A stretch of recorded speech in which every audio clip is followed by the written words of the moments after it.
Hey, everybody. It is Mike and Mike in the evening. I'm joined by baseball collector Mike. Mike, thanks for joining me. I appreciate it. You're very welcome, Mike. And I'm wearing my Chicago shirt that I picked up at O'Hare when I was stuck overnight. So fitting. So we will definitely talk a little bit about the National, which of course is in Chicago this year. Is that coming up soon or? I think it's next year. Yeah. Okay. We got time then. We don't Yeah, need. plenty of time. It feels like it's still months away, but it's only 6 weeks. It's crazy. Yeah. It'll be here before you know it. And then it'll be over and then we'll all be thinking about Cleveland. So let's start right there. What are you targeting? Do you go into a show targeting anything specific, or do you have a general idea of what you want? So I'll make a list of 10 to 15 cards that I will be looking for maybe more earnestly than other stuff. But the reality is I go into a show just with an open mind and an open checkbook, I guess, or cash in hand, ready to go. The reality is, I like being surprised by what I find, and my list of things that I want is so long, like 800 items long. I'm going to find something that I Yep. want. I don't need any of it, but something that I want to add to the collection. And then I always find stuff that I never thought I would add to my. Bought a Sadahara O card last year and a Derek Jeter SP autograph, 93 SP autograph. Like those weren't on my radar, and I bought them anyway. So Yeah, that guy had the market cornered on the Jeter SP autographs. he had an entire. I'm sure you saw that showcase. It I was did. bonkers, right? Yeah. Yeah, nuts. The thing I like about the National most isn't the cards I pick up. It's seeing all the cards I can't afford. It's the things that you don't get to see very often in other places that you're just like, I cannot believe this booth has all these things. Do you ever go up to a booth and ask, like, you see a card that's well out of your range? Hey, can I take a look at that? Like knowing you're not ever going to buy it, but you just want to hold it. Like, let me Yeah, just see it. I always ask, can I take a picture of your um, not the booth, but the Showcase. case, or Yeah. take a video? I'll tell them, look, you have an unbelievable table. Can I just take a video of your cards? I've never had anybody say no. Yeah. But I Yeah. Most also people. feel weird not asking. Like I just pull out my phone and start recording like some creepy person. Yeah. That's the courteous thing to do for sure. So you have obviously an insane autograph collection that any autograph collector like myself is envious of. What is your favorite autograph that you have? It's hard to have a favorite, uh, but I pulled out so in the autograph world, you start. I love cheap autographs, just like everybody does. Like, and then sometimes if you're doing Hall of Famers, let's say, some of them aren't cheap. And I remember in 2014 in Cleveland, ironically at the National, I kind of dove into what I would call high end autographs. My first comma autograph, a comma card, any card over $1,000 has a comma in it. So we call them comma cards. My first comma auto was in 2014, and I bought this Jackie Oh, Robinson yeah. government postcard, and I paid $1,000 which at the time I thought I was nuts. My wife was there with me too, and she thought I was nuts for sure. But I bought this, and the guy had. It's funny how you remember these nuanced stories, Sure. but he had 1,400 on it, 1,300 on it, something like that. And I said, "Hey, I'll give you 1,000 cash." And he said, "No, no, I can't do that." That whole thing. And I walked away. And he, I don't know, 20 seconds later comes running after me. Okay, okay, I'll do it. I'll do it. Cash is And king. and I won that deal because that's not $1,000 auto anymore. What But would you say it's valued at now? probably 2,500 would be my guess. But it's funny when I buy something, I don't follow the market anymore. Like Right. once I have it, Me too. I don't even pay attention to what they're worth. This is what's cool about this one, that it's a government postcard. And what's cool about government postcards, whenever you buy those, is there's typically a, stamp on the back of when it was mailed. This was in August 1955. The Dodgers did something cool in 1955. They won the World Series. So this was signed, or at least mailed, in August of the year that they won the World Series. So It's very that cool. makes it kind of cool and different. I don't know that many collectors would put a premium on that. There's a lot of people that just, oh, that's neat, like me. Yeah, But it's definitely adds to the story. sure. So, yeah, I'm an auto guy, just like you. Yep. I've just gotten into the PSA set registry. Actually, why don't you try to convince me not to get into the PSA set registry, because I'm not going obsessed. to hear it from me. It's dangerous. It's a Pandora's box that once you get in it, man, you're going to fall down the rabbit hole. I just used two references, Pandora's box and Cinderella, but whatever. Or not Cinderella. Gosh darn it. Peter Rabbit and Alice in Wonderland. Alice in Wonderland. Thank you. I've just gotten into let me see, I've got it right here. 100 Cards of the 80s by Mike Payne. Yes. PSA set registry. Some of those cards are really cheap. Like I was watching a PSA 9 John Smoltz rookie upper deck card, which is on there at 99 cents plus $6 shipping. I didn't buy it because I'm saving. I'm not buying anything right now. But a lot of these cards you can get in a 9 very cheap, but there are some of them that are very, very expensive. Are you on that one, by the way? I am. Yeah. I've seen you on a couple that I'm on too. But not all of yours have the same name. That's true.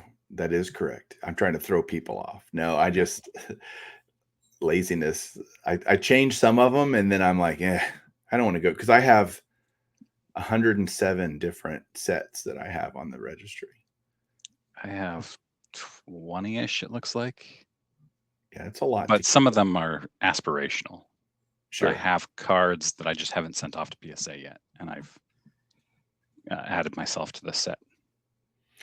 Yeah, I'm a Mike Payne guy, because I do the first set registry I ever got in that I really got hot and heavy in was the 300 great cards.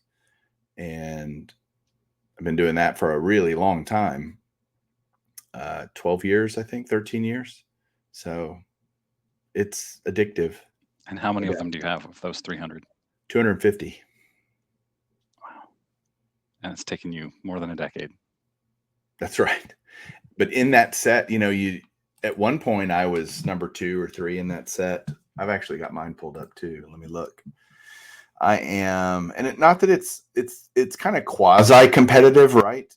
It's sure. More like a personal thing than I'm really like itching to beat out some dude or whatever. But on the 300, oh, I'm sorry, I have 104. I said 107. I was incorrect. I don't want to. Oh, I just found you on the Mike Payne 80s one. I'm way down there, I think. 25? You're 25th, 58% complete. I'm so on 2% complete. Yeah, go ahead. Okay. So I got 82% of the 300 great cards, which is, by the way, the highest percentage of anyone in terms of completion percentage, but I'm number 5 overall in the pesky GPA set registry. Yeah. Yep. I think we have a little delay now. We do. Nope. You just caught up. Did we? Are you sure? At least from you. You were delayed. Now you're caught up. Okay. So a lot of people know you well from your channel. I'm curious. You've talked a little bit about what you do for work. You talk about you're in finance of some sort. What do you do for work? Is that a fair question to ask? Sure. Still have a little delay. Now I'm delayed a lot. Hold on, I need to switch them.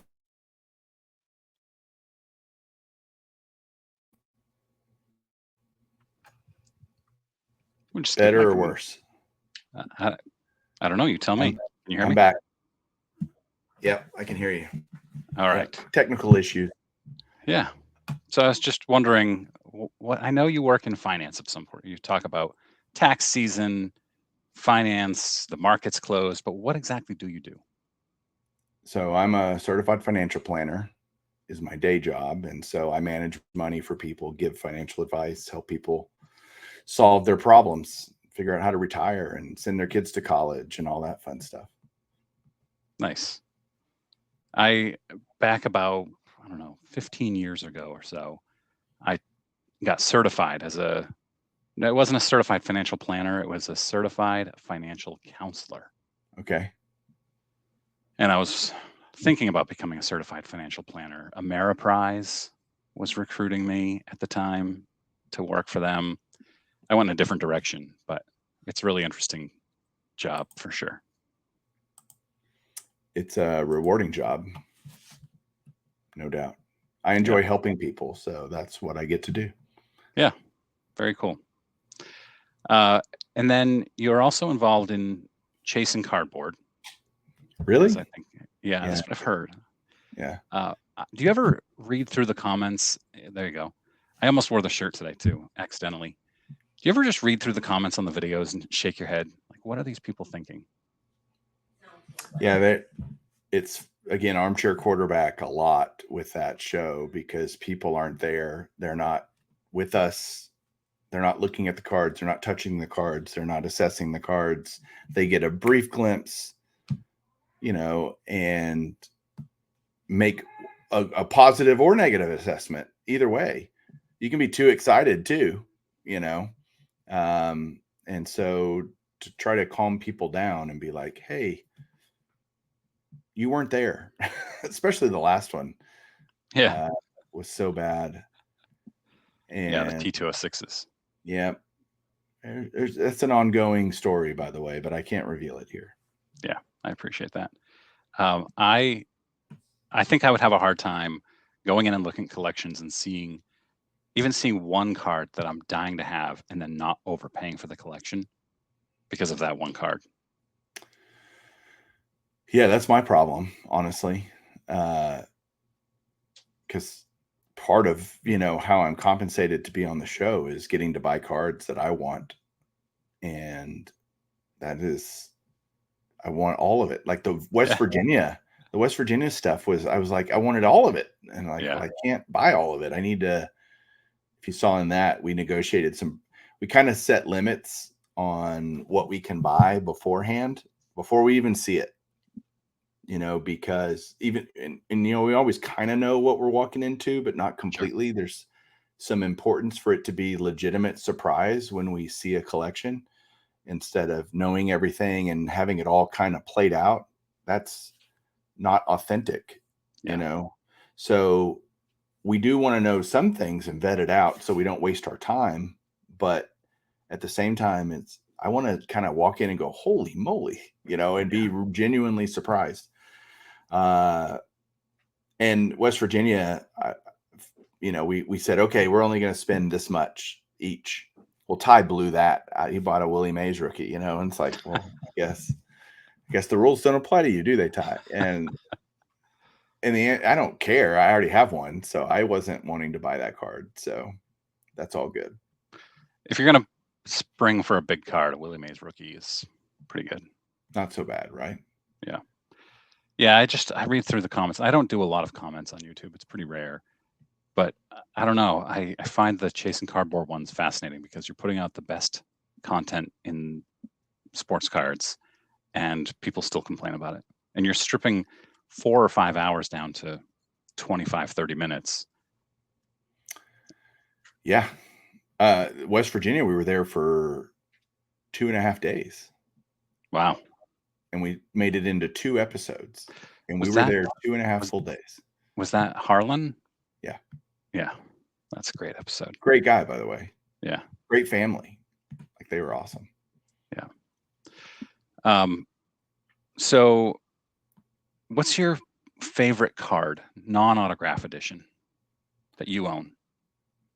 So I told you about the Jackie, that being my first kind of diving into the higher end autograph world. Well, my first foray into the higher end vintage world, because I'd been doing vintage for a long time, but it was $100, $200, nothing crazy. And then when I bought this card, the Oh 1933 yeah. Caddy Blue Gehrig, I Yep. entered another echelon of vintage. And I remember at the time, I was like, I cannot believe I'm spending this much on a card. I spent $718 on this card in 2009, Wow. 2008, something like that. And yeah, I thought I was not I'm like, oh my gosh. And this was times change in terms of our ability as collectors to buy expensive stuff. I'm older now. My kids are out of college. You kind of move through life, and there's times when that's a stretch to afford a card like that, and times when it's relatively easy. It just depends on where you are in life. In that moment, it was a stretch, and it's only a 2. Also, it's not like it's a 7 or something. It's a 2, and now that card again. You hold vintage long enough, it's hard to lose. Yeah. I mean, that's a Especially 20, of the iconic players. right? And Gehrig, that I wanted that card because Gehrig's my favorite player of all time. I love his story. I think at the time I had just read a book about him, and I'm like, I need a Gehrig card. I want that Gehrig card in particular. And it was part of the 300 great cards, and all. There were reasons, like it fit many things for what I wanted, and I think it was an auction house purchase, like Heritage or REA or somebody like that. And yeah, I was nervous buying that card, but it's weird now to think. Oh, Do did I I lose keep you? lagging really bad? Only there for a split second. You did. Okay. I did. All You right. good? I'm Yeah, sorry. you look good again. You're good. I read a book about Lou Gehrig, and So, yeah. I think we're lagging again.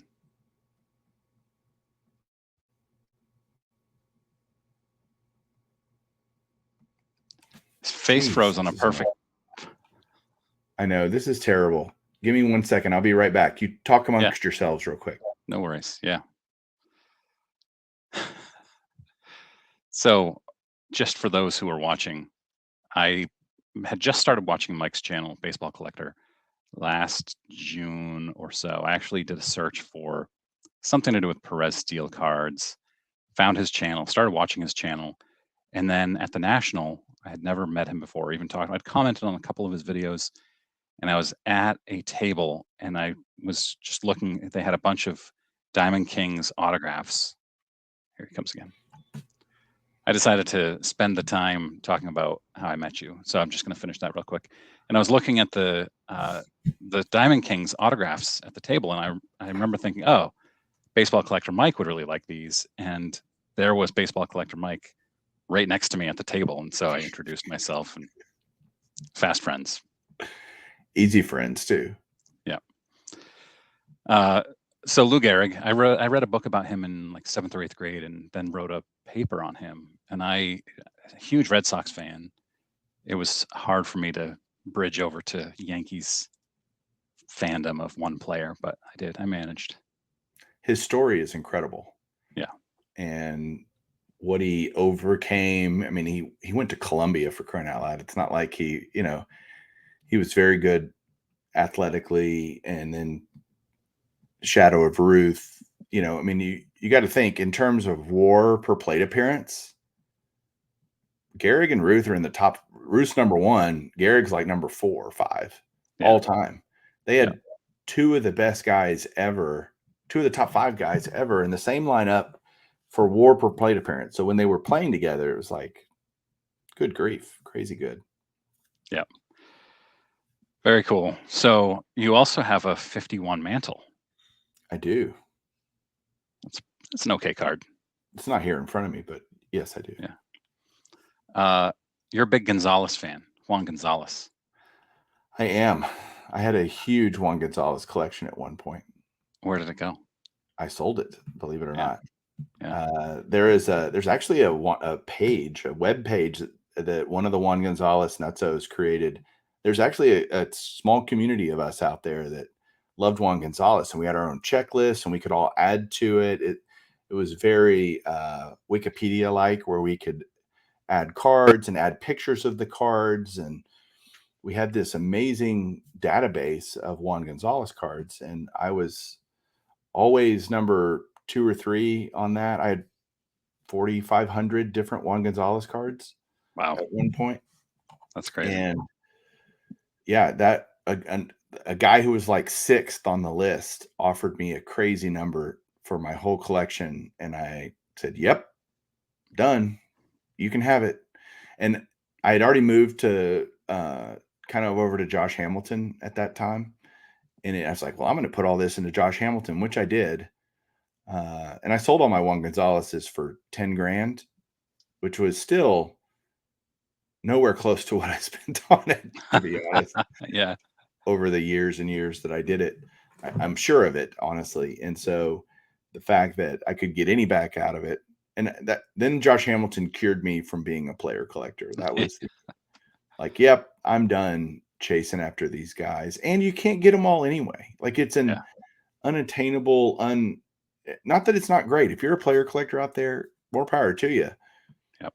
I just went, enough. So that's when I really went hog wild with Hall of Famers in terms of cards. I'd already been hog nuts on autographs, but then I went with the cards too.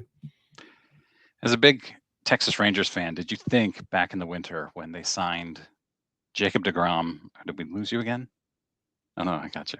Jacob deGrom and Nathan Eovaldi, that Eovaldi would be the best pitcher on the staff? No. Glad that he is. Y'all had him last year, right? So did the Red Sox? I guess they did. It feels like he left the Red Sox longer ago than that. Maybe because he wasn't that great. Well, he's really good for us this year. He sure is. He's having a killer year. Yeah. And I know the Rangers lost 2 out of 3 this last weekend to Tampa, but it's okay. Everybody loses 2 out of 3 to Tampa. Right. So the deGrom, is he the greatest pitching talent of the last 25 years? At least. Hasn't had the best pitching career, but talent-wise. He has the most crazy stuff. Yeah. If you watch him pitch, it's one thing to hear about it or whatever. Watch the games. It's insane how good he is. Yeah. And the sad thing is he can't stay on the field. He left 2 games this year with no hitters because he was hurt. Yeah. Like, crazy. Yeah. I don't know if in the last 20, Clemens was pretty electric. Does he count? Yeah. He pitched in the early 2000s. Randy Johnson. Yeah. Pretty crazy. I would say certainly in the last 15 years. Okay. I know you're short on time, so I want to get to a collector YouTube. Shout out some collector YouTubes that not a lot of people are aware of, that don't have a lot of subscribers. Oh, wow, man. You're putting me on the spot now. You didn't tell me this was coming. Let me pull up my YouTube deal. How many channels are you subscribed to, by the way? I don't know. I try to keep it lean, maybe 60. Is that lean? That's pretty lean. I have 350 Whew. that I am part of or subscribed to. I just discovered 3D 80s Kid this weekend. John. Yeah. He did an awesome video on why he's not collecting vintage rookies. I saw that too. And he makes good points, by the way. It sure does. Uh, like there's some that I watch that I don't know that they make a lot of content. I'm only in the B's, by the way, as mine are alphabetical. So, geez. Clemente Collector is another one I think of when I think of. Yeah, Theo Yeah, I mean, channels that you're is his surprised that name. they don't have more subscribers. I will say I don't, I probably know more people in the community than anyone. Yeah, no doubt. Like know them. Chuck, Northside guy. Do you follow his channel? North side? North, like not North side south, guy. but north. I don't. Oh, you're about to, I am. because you're gonna dig it. North side, north side. I'm gonna pull this up if I can find it. Chuck dash Chuck North side guy. Got it. Yeah. Cool. He's got new sub. 500, well, almost 500 subscribers. Let's see. Do you follow father son vintage cards? They're pretty good. I do. Yep. RJ. And it's funny, I'm looking at my list of people I'm subscribed to, and I'm like, man, some of these people I haven't seen in a while do anything. Do you follow, since you're an autograph guy, right? Do you follow Chris? His channel is Hall of Fame Pullers. Pullers. Let's see. Hall of Fame Pullers, and there's dashes in between every word. Got it. I didn't, but now I do. Hopefully. Oh my gosh, you're gonna be other like, people subscribe to these too. Oh, you're gonna love his stuff. He's got a Clemens 86 tops right there in the. Yeah. Look at the second one. Who is that? Nolan Ryan? I can't tell on that. Yeah. Nolan Ryan short print. Like, and he's got a Joe Mauer, George Brett rookie. Yeah, you're about to go on a binge with him. All right, cool. If you like, and the last one I'll say is Josh J. Stottlemyre 1. He is a Ruth guy exclusively, but he's got some crazy stuff. And you'll get to see him lift weights. Like if I'm in a fight, I want Josh on my, and he would be on my side, which is good. It's like Mangini doing nunchucks. That's right. Except he's lifting, 1,000 pounds bench press or something. Not really. All right. Subbed. So you made me, there's a lot of great, I mean, gosh, how can you pause? And I only got to the J's, by the way. So we'll just have to do this again. I'm actually going to be doing this same thing with Orlando of A Collector's Dream. A Collector's Dream. Thank you. I want to do one of these with him, and then I want to do one of these with Dave, Blue Jacket 66 too. So Dave's one of my best friends in the hobby, and he is his collection's nuts. Yeah. That's what's cool is you get to see collections. Orlando the same way, right? You see stuff and you just go, wow. Yeah. And you realize there's always somebody with a bigger boat. Yep. And so there's no point in trying to keep up. Buy what you like, build a great collection for yourself. Yeah. And then, it is what it is. Yeah. I gotta ask you, can I ask you a question now? Of course. Let's do it. Did you get in on the Dick Perez new Diamond King set or Diamond Immortals or whatever? Of course. Yeah, I did too. Yeah, I can't wait. And we get bonus cards. Yep. I think they did all of them. Yeah. Yeah, I'm excited about that. Yeah, me too. I wonder what kind of packaging it'll come in. Like, will it come in its own special box? That'd be cool. Good question. Not that I expect it. I just want the cards. Now we got more cards to get autographed, by the way. Yeah. I have many boxes of cards that I'm just waiting to get autographed. Are you, and I'm sure all your viewers know this, you're going to the show? Yeah. I figure we can talk longer because I spent so much time being a doofus and my tech not working. Well, your family's waiting for you for dinner, though. Where are they going? Yeah, I'm more important anyway. Are you getting any autographs at the show? I'm not. They're overpriced in general, and I don't want to stand in line and wait when there's so much more interesting things I could be doing with my time. And I'm perfectly happy to send my cards off to a private signing elsewhere or just wait. Yeah. Yeah. Prices are definitely stupid. Yeah. I have the only one I'm dying to get autographed. I have, I don't know, 6 to 8 things that I want to get autographed by Yaz. So I'm just waiting for another signing. I missed the March signing somehow that he did. So I had to wait for another one to come up and see if I can get like bulk pricing with the, I don't know if they do that for that few items, but we'll see. Very cool. Well, thanks, Mike. Always good catching up, and hope you have good dinner. Oh, Hobbypalooza, 2 weeks from now, right? It is. You want to shout that out? June 24th. Yeah. Hobbypalooza over on Bench Clear Media.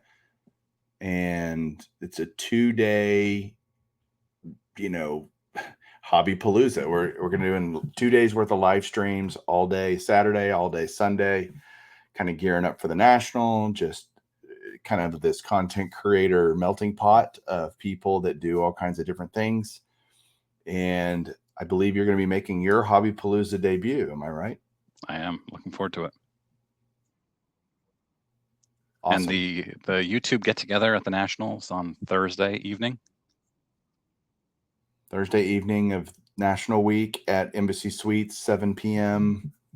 There's a big open area, but you kind of have to walk to it. It's not hard to find, but you'll see a bunch of people. Just go to the bar. Somebody will show up that and you'll be able to. They'll tell you where to go. Sounds good. I'm looking forward to that too. Awesome. All right. Well, I appreciate the extra time, Mike. Always good chatting. Keep collecting. Absolutely, keep collecting. All right. Thanks. Sure.